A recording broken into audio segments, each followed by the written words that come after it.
From a studio high above the clouds of the Okanagan Valley, this is the Cannabis Podcast. Exploring the world of Canadian cannabis culture, one toke at a time. Now, here's your host and bud tender, Gary Johnston.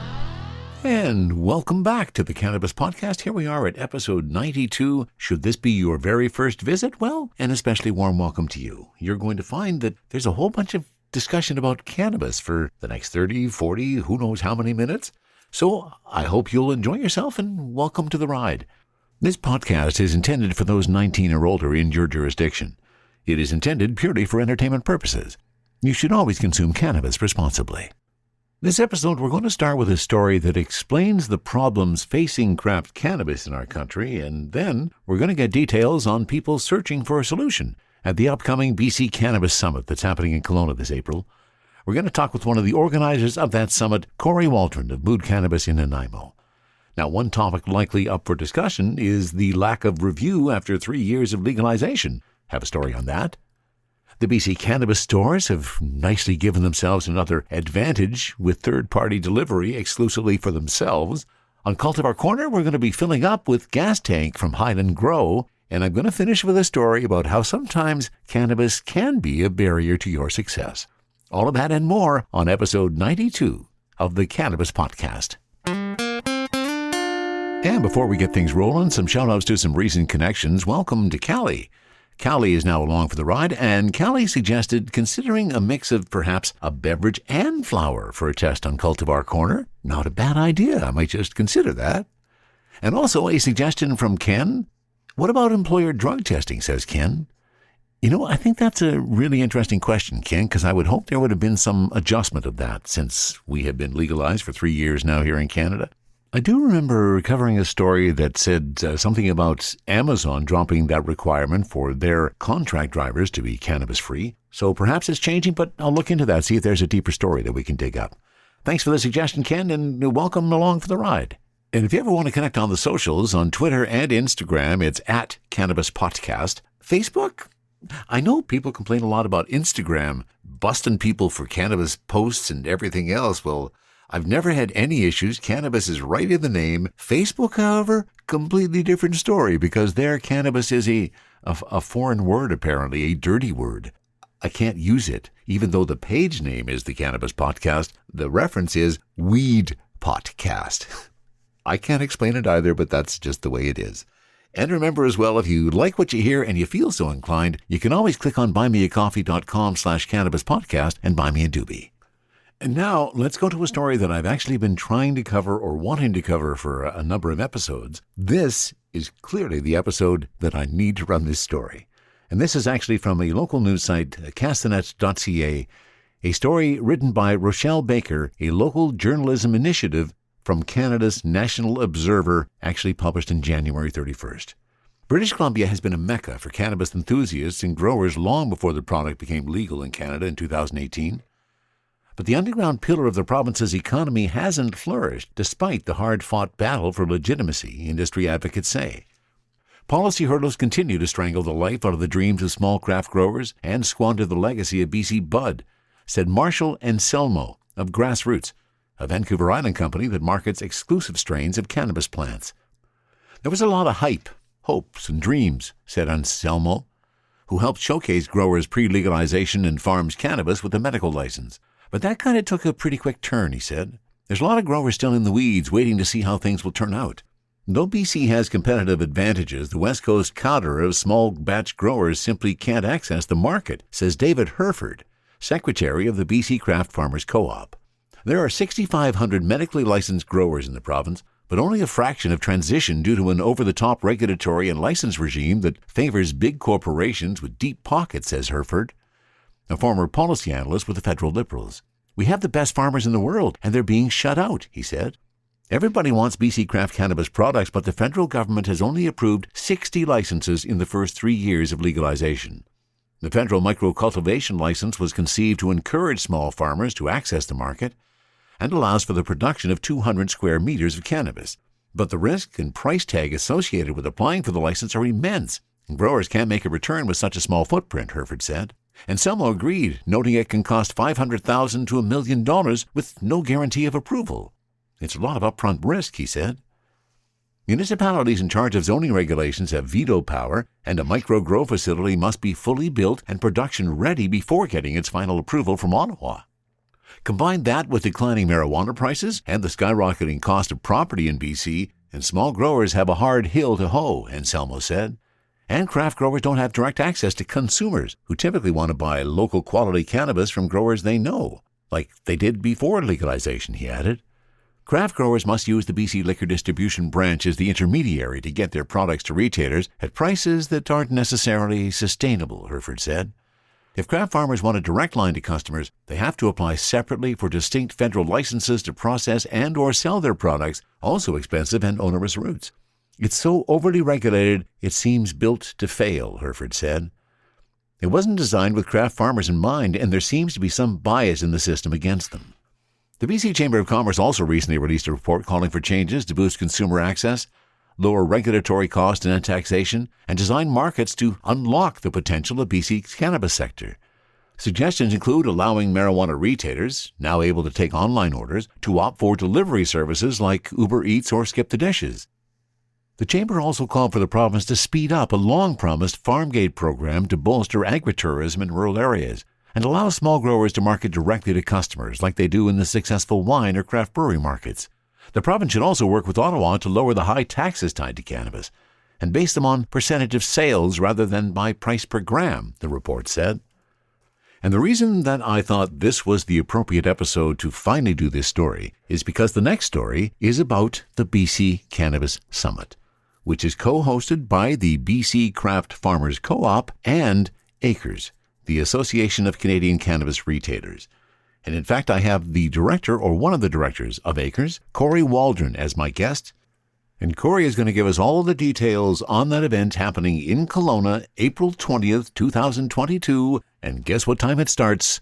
4:20 on April 20th. Now here's my conversation with Cory. Cory Waldron, welcome back to the Cannabis Podcast. Hi, Gary. It's nice to talk to you again. It is really nice to talk to you, too. And I'll be honest with the audience, Cory and I are actually talking for the second time because Gary forgot to start the record button when we did the interview the first time. So that was my one cannabis moment, and I hope you'll forgive me for that, Cory. 100%. So we are here for a really important reason. We wanted to get out the fact that this summit is happening. So please, Cory, tell us, what is the 420 Cannabis Summit that's happening in Kelowna this April? Sure. Well, this is the inaugural event, and so it runs from April 20th to the 22nd. And, really it's an opportunity for job creation and economic growth. It's a place where we can get together and celebrate BC's craft cannabis sector. And some of the things we'll be talking about include policy and regulations, cultivation, processing and manufacturing, retail. There'll be plenty of networking and social activities, as well as many expert panels. Excellent. And now let me read the first paragraph from the website to kind of give everybody an idea of exactly what's going on. The BC Craft Farmers Co-op and the Association of Canadian Cannabis Retailers is inviting the craft cannabis sector to British Columbia's pristine Okanagan Valley for the inaugural BC Cannabis Summit on April 20 to 22, 2022. That's a lot of twos. The comprehensive three-day event features insights and advice from industry experts, policy discussions and resolutions, a business trade show, industry networking, lakeside consumption lounges, and special events. Now, Cory, did I just mention lakeside consumption lounges? Yes, you did, and I think that's going to be one of the favorite areas of the event. We have two actually consumption areas. We have a lakeside consumption lounge, and then we have a rooftop consumption lounge, both at the El Dorado Resort, and I think those are going to be super popular areas. Absolutely, they are, and no question about it. That was one of the first things that really intrigued me when I bought my ticket for the event. That's because that is pretty exciting. I mean, not only the fact that we'll be able to consume cannabis together, but that we can consume cannabis together. It's been a long time since many people have been able to get together and share this wonderful plant. Yeah, it sure has. So in your role on the organizing committee, you must be a really busy guy, Cory. So what's been happening these days with getting ready for the summit? What are you busy with? Yeah, it's been It's been challenging, and it's been a lot of fun too. We have regular meetings with the planning committee, just as far as hammering down the venue and organizing the consumption lounge, speaking with upcoming speakers and making sure we can get them on board, booking rooms, the tickets, getting the live streaming company on board. So it's all coming together now. And now it's, as we get closer to it, it's the excitement part kicks in now because we're getting really close, and it's a sold out event, and we have a waiting list. And so people are pretty stoked for this. That's cool. So sold out in the first year. Yep, sold out event. We sold 270 tickets, and if you weren't able to get a ticket, you'll be able to, and you want to take part, we are going to be live streaming the event and the different speakers and breakout rooms. And so there'll be an opportunity to join in through the live streaming as well. It's being hosted at the El Dorado Hotel in Kelowna, Lakeside. What a beautiful location. Hey, what a good pick to host the conference this time. Yeah, it's a fantastic venue, beautiful place. And they've, when we talk about stigma, it's really nice to be able to work with the El Dorado because there's no stigma with this beautiful facility. They've essentially welcomed us and everything that we're putting together. So that couldn't be happier. So nice to hear. Yeah. So give us a sense, Cory, of the two organizations behind it. There's yours, Acres. Give us a bit about that. And then whatever you can tell us about the BC Craft Farmers Co-op. Sure. Well, I'll start with Acres. I sit on the board. I'm one of the directors for Acres. And essentially what we do is we're the voice for cannabis retailers in BC when it comes to policy change, advocacy. What are our challenges that we all share as private retailers, and how can we change that? And so, we have fairly regular meetings with our regulators, which includes the LCRB and the LDB. And, generally we try and say, this is what we'd like to see. And, we try and make those changes. And occasionally we'll see some success through that. Occasionally, which is good. Kind of gives you the motivation to keep going, yeah? That's right. And on the other side, the BC Craft Farmers Co-op is another fantastic association. And really, they're the voice for craft cannabis producers in BC. And as you know, there hasn't been since legalization. I believe there's been about 70 plus micros that have been licensed in the province. But meanwhile, there's still another 2,000 producers plus out there in BC that haven't made that transition. So. And a lot of that is through, regulation and a lot of red tape. So, there's an organization, association that's working really hard to try and transition a lot of these great producers into the legal market. And that is so cool to hear. Yeah. So, okay, let's imagine now we've set ourselves in the future. The conference is over. What has been accomplished that you think means that it was a worthwhile event for Acres? Well, the tagline for the event is roll it up and hash it out. So, I like it. Yeah. Yeah. So, what we hope to achieve through this, we hope to, share our common concerns amongst not only craft farmers, but from retailers as well, where we can meet with, the regulators. We can talk to them through whether it's the LCRB, the LDB, politicians, and industry stakeholders, and say, hey, these are the challenges that we're facing. This is the current policy. How can we make this? How can we make this better? How can we make it so it's to be able to create a sustainable industry? How can we create more jobs, and economic growth? So that's really what we're hoping to achieve through this. That's just fabulous. And then, of course, now here we are. We're 3 years into legalization?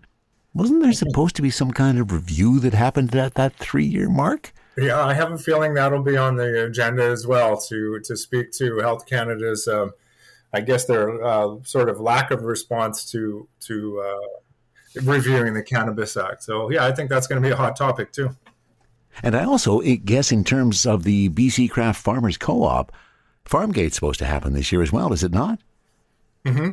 Yep, there's a few things that have been sort of slow to come to fruition, and and farm gate is one of those things, and direct delivery is well, it's kind of tied to farm gate. But so yeah, both of those are definitely on the agenda. Now, why don't we give you an opportunity, Cory, to share the sponsors of the event that are helping you put it on? Yeah, 100%. Yeah, thank you for that. We've got some great sponsors this year. Our major sponsors include Dutchie, which is a lot of people are familiar with. We have On Fleet as well that have joined us, and the Weed Pool Cannabis Cooperative is also one of the major sponsors. Oh, very cool. Yeah. What kind of speakers can we expect? What kind of stickers? No, speakers. Oh, speakers. Speakers. Yeah, we've got, there's a lot of speakers. The agenda includes policy, some policy spokespersons from the LCRB. We have the LDB will be there as well, doing Q&A sessions. I'm pretty sure those are going to be popular.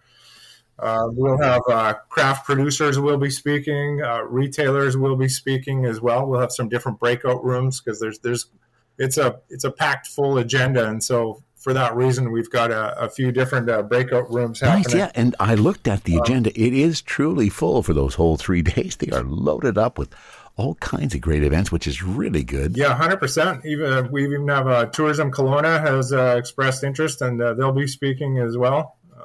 We'll have representatives from, I believe, the Okanagan Nation Alliance as well. So yeah, it'll be a busy 3 days. It's definitely going to be a busy 3 days. So, who do you think the audience is with this sold-out event? I think we're going to see a lot of people come out of the woodwork, especially from the craft cannabis side, who have maybe been pretty quiet so far. So I think we're going to have a lot of them. And I also think we're going to see a lot of retailers, especially from the Okanagan. It's, here's an event sort of as COVID, it's hopefully winding down where we can all get together. And so it'll be a nice collaboration between craft farmers, craft producers, retailers. And then we've also got a fair amount of government representatives too. So again, back to that roll it up, hash it out. That's why we're going to be here. We're going to hopefully sort out some policies that need some work. And at the same time, we're going to have a little fun. Well, that'd be nice. Yeah, absolutely. And I love the way that your slogan can kind of play both ways, too. That's always clever when it's done that way. Excellent job. Well, it sounds like you and the organizing committee are kind of all set. Yeah, I think we're ready to go. We just got another month or so, a month and a half of planning to do. And, looking forward to seeing everybody's faces and shaking hands again or hugs or whatever it takes. It's going to be so cool to get together and to meet everybody in person, like you and I. I mean, we've met a few times, on the phone virtually and such, but to be able to share some cannabis stories and some cannabis, that is going to be pretty cool. Yeah, absolutely. And to do it all at an event like the El Dorado Resort is going to be fantastic. Yeah, looking forward to it. Yeah, and as you say, the El Dorado is just a lovely venue, and the Okanagan itself, so excellent. Thank you for filling in all the details for us. And we, of course, will certainly be promoting it here on the Cannabis Podcast as we get a little bit closer. I plan to be there all 3 days of it, take it all in, and we'll report back on the Cannabis Podcast later. So what do you personally think is your biggest objective of helping to organize this, Cory, this conference, and to participate in it? The biggest objective, I think, is really just the ability to get together to merge retailers with craft producers, because through legalization, we generally do it, we communicate through email or by phone, but to be able to, meet in person and just have one-on-one conversations about, our challenges over the last 3 years of legalization and the challenges moving forward as well. I'm really looking forward to having those conversations. Yeah, that'll be really nice. Yeah. So, smoked any good weed lately? I have, actually. I think my latest favorite would probably be Simply Bear's Lime Mojito. It's I've heard about it. Yeah, it's really nice. Yeah, real nice and sweet. BC product as well.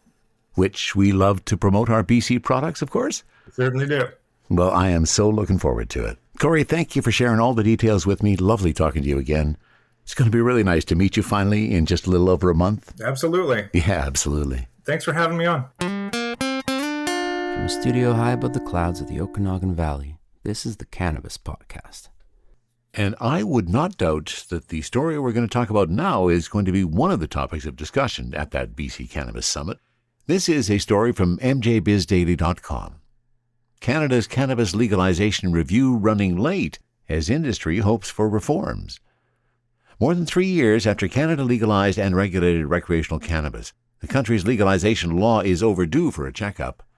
A mandatory review of the 2018 legislation, which was supposed to have begun months ago, has not been formally launched, MJ Biz Daily has learned. The Cannabis Act includes a provision for a review starting 3 years after the law came into force, in other words, by October 2021, and a subsequent report to Parliament. Preparations are underway for the launch of the legislative review. Health Canada spokesperson Tammy Jarbo wrote in response to inquiries about whether the review has commenced. Health Canada, the country's federal cannabis regulator, declined to provide a timeline for when the review might begin. Meanwhile, Canada's legal cannabis industry is eager to address key issues when the review finally launches, including curbs on marketing and advertising, potency limits on edible cannabis products, regulatory fees, cannabis excise taxes. Not all those issues are directly covered by the Cannabis Act, but industry sources said they still deserve a hearing. We're not going to be forcing ourselves to say, we only want things which are in Health Canada's purview, said George Smitherman, President and CEO of the Ontario-based Cannabis Council of Canada Industry Group. At the end of the day, the audience here is the Parliament, and they have a breadth of authority beyond just Health Canada. Health Canada declined to answer why the review has not yet commenced. However, industry sources cited several possible reasons for the delay, including a September 2021 snap election, the subsequent installation of a new health minister, and the COVID-19 pandemic. Even when the new review does begin, it wasn't crafted to determine if all the heavy levels of regulation should be lessened to facilitate industry, explained lawyer Trina Fraser, a partner at Brazeau Seller Law who heads the Ontario firm's cannabis group. Instead, the review must broadly cover the administration and operation of the adult use legalization law, specifically including impacts on public health, youth health and cannabis use, Indigenous people and communities, legal home cannabis cultivation. The mandatory issue for review are all important, said Sean Webster, head of government and stakeholder relations for Canada with Smith Falls, Ontario cannabis producer Canopy Growth. But one key issue that deserves review, according to Canopy Webster, is the 10 milligram THC limit for units and packages of cannabis edible products. Increasing that limit could potentially allow for sales of higher potency edibles, individually as well as in multi-packs. We know that there are products that are produced right now in the illicit market that claim to be more than 10 milligrams, and we know that consumers are looking for that, Webster said.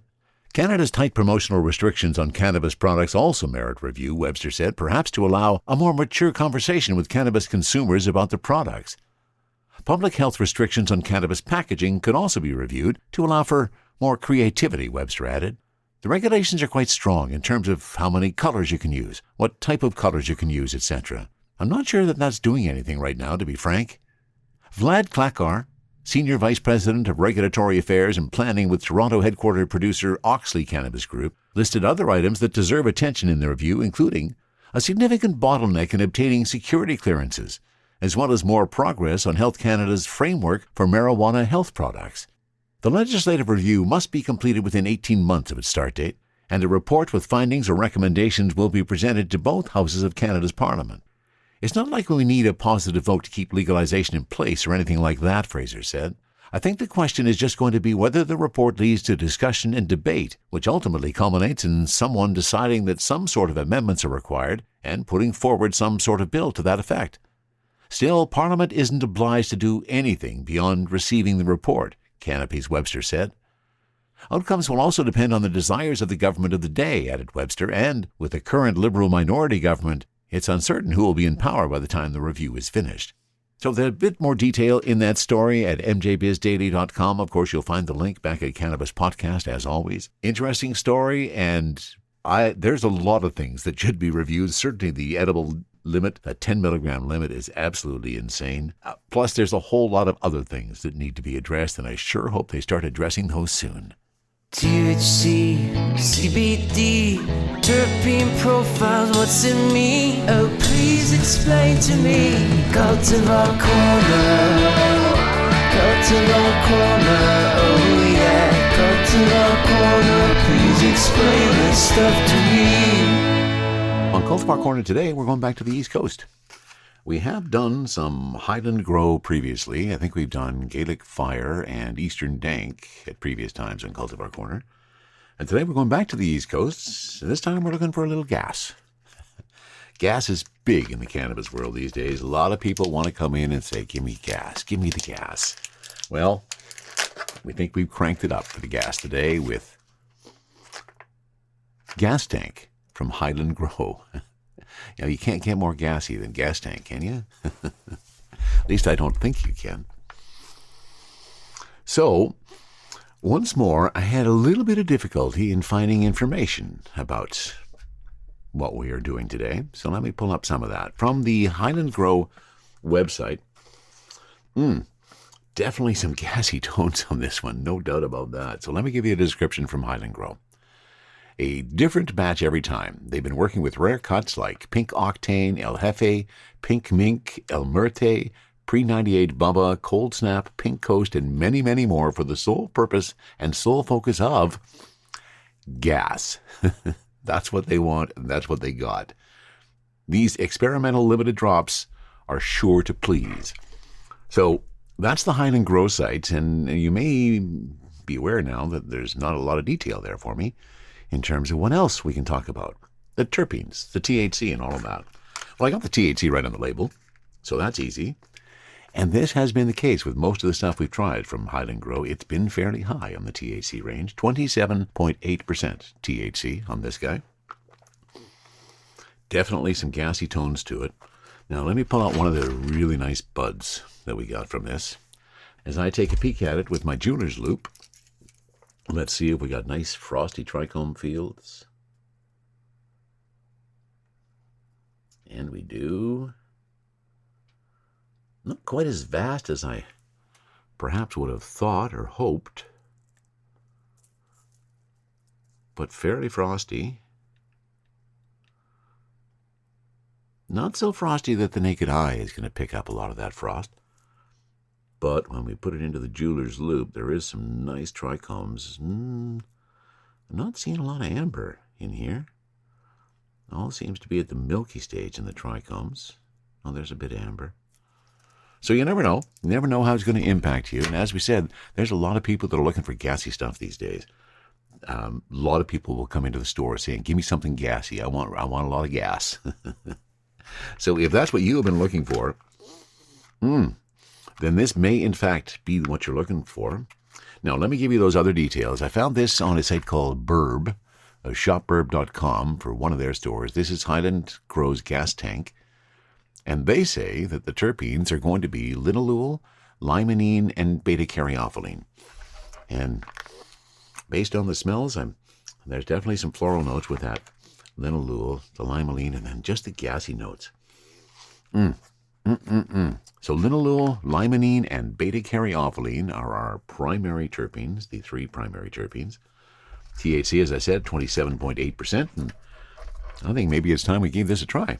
So, as usual, I have prepped in advance, got the Crafty Plus all ready to go, and I've got my joint ready to go. So let's see how gassy our gas tank from Highland Grow is. Now this is, what is it? The strain behind it is Greasy Pink. Greasy Pink Indica THC 27.8%. And here we go.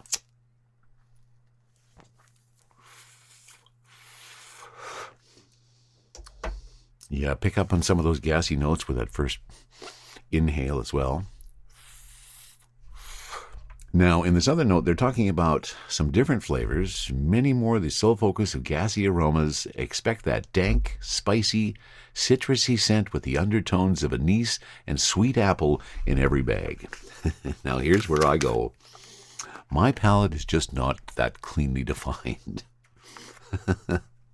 I just don't pick up those spicy, well, I guess the citrusy notes is there from the caryophyllene, the spicy from the limonene. But I'm not picking up a whole lot of anise or sweet apple in every bag. Could just be me. Maybe you as well. You give it a try yourself. Smooth smoke. What have we got happening on the ash? I'm not seeing any black. Just at the very end of the ash, but the front part of it is definitely all white. How easily does it come off? Very nicely. So nice taste. It's a smooth smoke. I take a look at my Crafty Plus and I see the green light is flashing. And that means I can now become my official two-fisted toker. And let's pick up the Highland Grow gas tank. See what the taste is through the Crafty Plus.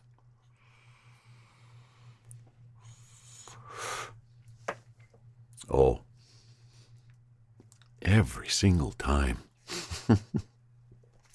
Every single time you bring the Crafty Plus to your lips and you haul on some of that sweet cannabis smoke, and the taste is just astounding. Definitely more of the floral notes. That linalool really comes through in the taste from the vaporizer. More of the spicy notes as well. I'm sorry, I'm still not getting any undertones of anise or sweet apple. I don't know where that's coming from. But I guess more relevant to the purpose of being here for Cultivar Corner is, how is this so? And here it comes. I love that moment when it's kind of moves from, okay, am I getting high, to, oh, yeah, I'm getting high. As you see, about halfway down the joint, still nice white ash. Some gassy tones, some gassy notes out of that vaporizer as well. This may be something you're looking for if you're looking for that greasy pink and lots of gas. They decided to just call it gas tank. Let's call weed what it is. Highland Grow has done some really nice weed over the course of their time out in Nova Scotia. Generally pretty high on the THC, and as I said, this is at 27.8%.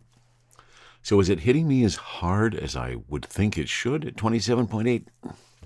That's a challenge we're faced with these days, isn't it? Those varying THC levels and those varying terpene levels are going to come up with find that medium spot for us. And for me, it's a really nice high. It is flipping into some nice happy eyes. I can feel that body, that nice body sensation kind of drop in. I'm not feeling like I'm headed to the couch. I think I will be able to get some stuff done today, which is good because I'm starting off my morning with this, which I always figure is a better opportunity when I'm doing Cultivar Corner to do it first thing in the day, so you get a true perspective of how this is hitting me as the first weed of the day. And here we are. Highland Grow gas tank. Again, terpenes that I did find out. You'll find the links back at cannabispodcast.com. Linalool, limonene, beta-caryophyllene. Very smooth stone. Very smooth smoke. Can you have a smooth stone? I guess you can, and I've just defined that. And once again, indications when I start to babble.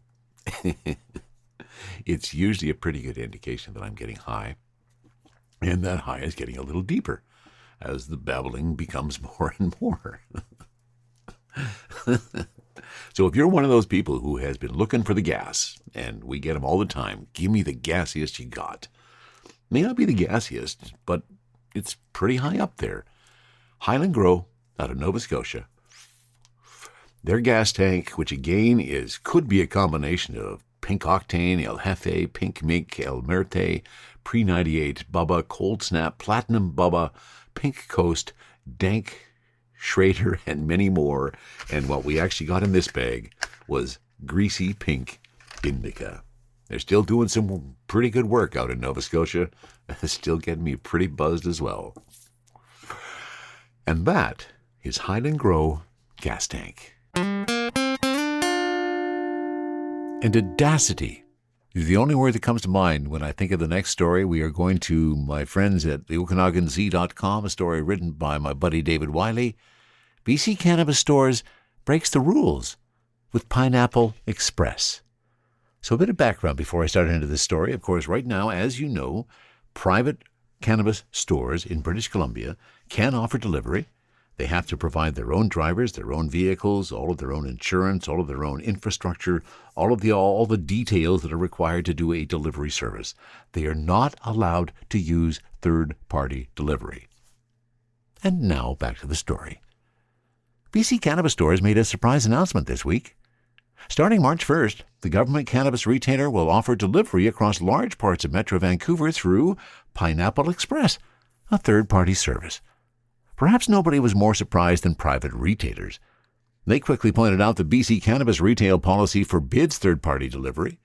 Currently, stores can only use their own employees to make delivery, a policy that came into effect last year in BC. However, it's expected the province will announce in the coming days that all private retailers will be allowed to follow suit and use other delivery services, but I haven't heard anything since. The BC Liquor Distribution Branch acknowledged a request for comment from the OZ on Wednesday, but has not yet responded. And the Association of Canadian Cannabis Retailers, ACRES, who we of course are well familiar with in this episode, said private cannabis retailers should have access to the same services, programs, and tools afforded at the BC Cannabis stores. The option to use a third-party delivery service shouldn't be monopolized by a public corporation. We're disappointed to see the province advantaging a crown corporation that directly competes with small businesses across the province, said the association in a statement to the OZ. Further raising hackles among private retailers is that the BC government chose Pineapple Express as its delivery service. The company was acquired earlier this year by large national corporate cannabis retailer Fire and Flower. Pineapple Express announced Thursday it was chosen after a competitive request for proposals process. The cannabis delivery service completes 40,000 deliveries per month. The scale of Pineapple Express is unmatched across Canada, and through efficiencies of this magnitude, we're able to offer delivery services at an extremely cost-effective and rapid manner, says Pineapple Express President Randy Rolfe. Municipalities eligible for same-day delivery include parts of Burnaby, Coquitlam, Delta, Langley, Maple Ridge, New Westminster, North Vancouver, Pitt Meadows, Port Moody, Richmond, Surrey, White Rock, and many parts of Vancouver and West Vancouver. Next-day delivery is available in many other Metro Vancouver areas. Well, advantaging themselves once more is the BC Cannabis Store. This is simply just not a level playing field. From the cannabis-infused studio in the clouds, this is the Cannabis Podcast. And for the purposes of authenticity, I did feel it was important that I have a little cannabis infusion for this section. Full disclosure, this is I'm going to talk about some stuff here that somebody doing a show like this probably wouldn't normally talk about. Because I'm telling some secrets, some behind-the-scenes stuff that if you don't want to know happened, then maybe you should stop now and come back for the next episode. Like you're going to shut it off now. I'm going to be honest and explain what happened with the interview on this episode of the podcast. Now, I hope you enjoyed the interview with Cory Waldron. He supplied a lot of great information. It was a great interview. It just didn't happen the way that I had first anticipated. And it is one of those situations where I have to admit it may have been because I was a little high on cannabis. And perhaps a little too high. Here's the story. We had set up the interview because Cory Waldron, as you may or may not know, appeared on the program many episodes ago, representing ACRES, the Association of Canadian Cannabis Retailers, and telling us about that organization. And he has introduced me to a number of people since that time and a number of guests on the podcast too. So we've kind of become friends. And when he approached me about getting some publicity for the upcoming summit, I thought, absolutely, let's get you on the podcast. And so we arranged a time. And it happened that on the day that we were doing that interview was the day that I came home with, from Earth Wolf Farms, let me say it correctly, I came home with Romulan Grape God Bubble Hash. 1 gram of that.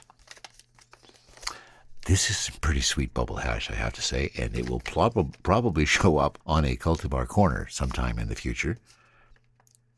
It's relevant because I do all my remote recording interviews with a piece of software that you have to run Chrome to run. And it connects the two computers. We both use our microphones. It records locally, sends me the file, so it gives me a better quality in terms of the recording. So it's a cool piece of equipment when it works and when you use it correctly. So the story kind of started to fall apart about 15 minutes before it was time to hook up with Cory. And I had a little bit of this Romulan grape god bubble hash. Like, I think I only had 3 or 4 tokes of it, but it apparently hit me pretty hard. Now, the first part of the problem with this story was not my fault. When I went into Chrome and we got connected, and Cory and I got connected, he was audible. I could see and hear him. I'm only recording the audio, of course, but he couldn't hear me. This was the time that Chrome decided to not recognize the Rodecaster Pro, which I use as my audio interface and use to put the podcast together. Didn't get recognized, so he couldn't hear me. I had to phone him, tell him, let's reconnect. I'm going to reboot on my end. Fortunately, that worked. We got connected. Should be fine from there, right? We started the conversation, and the conversation was quite vibrant, was going along quite well, and I decided, I don't know, probably about 8, maybe 10 minutes, to check the progress of how it was going. And I popped back to my Chrome window and realized that I hadn't pressed record. So my first dilemma was, well, I have to say something because obviously I haven't recorded anything. So I did. I said, oh, Cory, I'm so sorry. I forgot to press record. Can we just start again? And Cory was very, very accommodating. Really appreciated his patience. So I made sure I pressed the recording button, pressed record. We did the interview once more, much as you heard. But here's the second part of it that, again, has to be related to the fact that I was a little stoned on hashish and I hadn't done all the checking I should have. As I started editing the interview, I realized that my voice sounded kind of weird. Kind of like, well, here, I'll give you an example of how it sounded. It sounded just like that. Like I wasn't speaking properly into the microphone. And as it turns out, I wasn't. I had been doing some other work and my microphone had got turned in the stand and I didn't realize I was facing the back of my microphone. So the conversation is long finished. Cory has hung up. I've received all of his files. Now, fortunately, here's the good thing about the way that I record my interviews. They are all on separate tracks. So they are entities unto themselves. And that's what saved me. I did not have the heart to call Cory up again and say, dude, I apologize. I screwed up a 3rd time. Could we do it again? No, what I had was good. I just had to recreate my parts. So here's the part that I probably shouldn't be so, what's the word I'm looking for? Transparent? Yeah, I guess transparent is the word. I took the audio I had recorded off mic, off axis, took that into Premiere Pro and was able to provide a transcript of what I had recorded, which I then took over into Notepad and turned on the recorder and recreated my lines.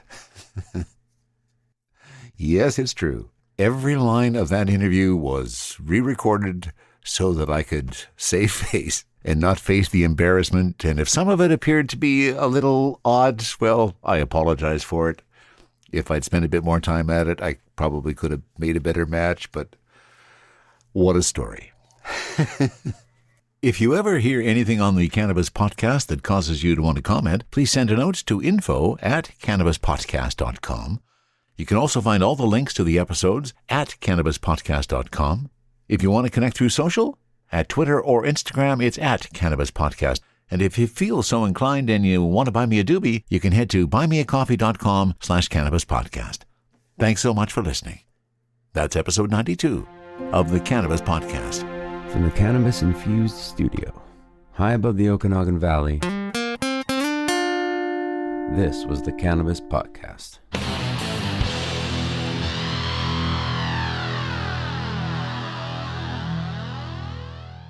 Thanks for listening to today's show. To check out more great cannabis podcasts, go to podconnects.com. Here's a preview of one of our other shows. Tune into a major journey podcast today, where guests take listeners on journeys and immerse themselves in the roller coaster ride both in and out of the cannabis space that brought them to where they are today. Throughout our conversations, guests share valuable lessons that they've learned along the way that listeners can use to empower growth both in their personal and professional lives. Check out A Major Journey today on all major podcast platforms.